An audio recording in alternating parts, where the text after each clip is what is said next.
আসসালামু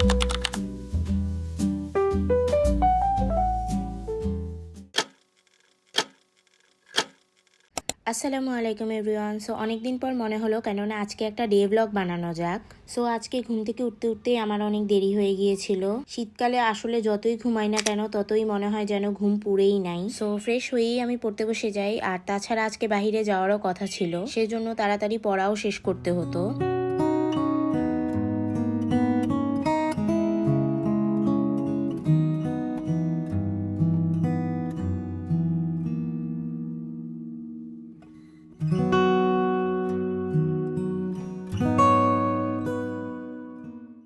সো এই মোমেন্টটাতে আমি ব্রেকফাস্ট করতে উঠে গিয়েছিলাম, যদিও ঠিক ব্রেকফাস্ট বলা উচিত হবে না, কারণ এটা না ব্রেকফাস্ট না লাঞ্চের সময়, এটা আসলে ব্রাঞ্চ বলা চলে। ও হ্যাঁ, আমি ব্রাঞ্চ করতে উঠে গিয়েছিলাম আর এরপরে আমি পড়তে বসি না, সরাসরি রেডি হয়ে যাই। তখন ঠিক 12টার কাছাকাছি বাজছিল।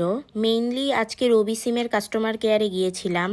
আম্মু সিমে কিছু সমস্যা দেখা দিয়েছিল, যার সমাধানের জন্য আমরা মূলত সেখানে যাই। তো ওখানে গিয়েই দেখি অনেক লম্বা লাইন, সিরিয়াল অনেক বড়। আমাদের সিরিয়াল নাম্বার ছিল 51 আর তখন 33 কি 34-এর মতো চলতেছিল সিরিয়াল। সো আমরা অনেকটাই পিছিয়ে ছিলাম। এখানে সবাই অনেক বড় বড় সমস্যা নিয়ে গিয়েছিল, এক একজনের কাজ শেষ হতেই অনেক সময় লাগছিল। এত লম্বা সিরিয়াল হবে আসলে আমি নিজেই ভাবিনি, না হলে আমি কিছু গেম ডাউনলোড করে নিয়ে যেতাম ফোনে। আমি ওখানে অনেকটাই বোর হচ্ছিলাম, কিছুই করার ছিল না, তাই মাথা গুজে বসেছিলাম অ্যান্ড সাথে কিছু ভিডিও ক্যাপচারও করে নিয়েছিলাম। ঠিক সে সময়টায় আমার মনে হচ্ছিল যে আসলে মোবাইলে গেম রাখার গুরুত্ব অপরিসীম। আচ্ছা, তো আমাদের সিরিয়াল আস্তে আস্তে দুপুর গড়িয়ে একদম বিকেলের কাছাকাছি সময় চলে এসেছিল আর সন্ধ্যা 6টায় অফিস বন্ধ হয়ে যায়, যার কারণে আমরা অনেক চিন্তায় ছিলাম যে আদৌ সেদিন কাজটা শেষ হবে কিনা। এরকম শুধু আমরা না, অনেকেই ভেবেছিল, তাই মাঝপথে সিরিয়াল ব্রেক করে অনেকে চলে যায়, যার ফলে আমাদের সিরিয়ালও অনেক তাড়াতাড়ি চলে আসে অ্যান্ড ফাইনালি আজকের মধ্যেই কাজটা হয়ে গেল। আমি তো ভেবেছিলাম যে আজকের দিনটা পুরোই মাটি। তো ওখানে বসে বসেই আমার অনেক খিদা পেয়ে গিয়েছিল,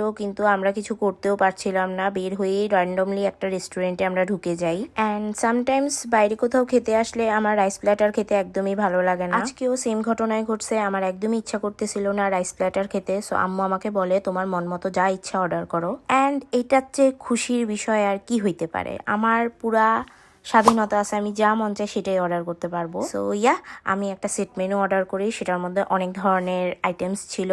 আর এখানে যে পিৎজাটা আছে সেটা আমি চেঞ্জ করে নিই। সেট মেনুতে আরেক ফ্লেভারের পিৎজা ছিল, আমি ফ্লেভারটা চেঞ্জ করে নিই। আর সাথে নিয়েছিলাম আমি চকলেট স্মুদি আর আম্মু নিয়েছিল চকলেট কোল্ড কফি। আচ্ছা, এই স্মুদির আরেকটা নাম আছে যেটা আমি বর্তমানে ভুলে গিয়েছি। একবার আমি ভেবেছিলাম যে মেনুটার একটা ছবি তুলে আনবো, বাট সেটাও আমি লাস্টে ভুলে গিয়েছি। আমার এতটাই খিদা পেয়েছে যে আমার খাওয়া ছাড়া কিছুই মনে ছিল না ওই মোমেন্টটায়। যাই হোক, সো আমি এটার এক্সাক্ট নামটা বলতে পারছি না, বাট চকলেট স্মুদির মধ্যেই ছিল কোনো একটা। সো এরপর খাওয়া দাওয়া শেষে আমরা রওনা হয়ে যাই বাসার উদ্দেশ্যে অ্যান্ড আজকের ব্লগ এতটুকুই ছিল। দেখা হবে পরে কোনো ভিডিওতে। আল্লাহ হাফেজ, টাটা, বাই বাই।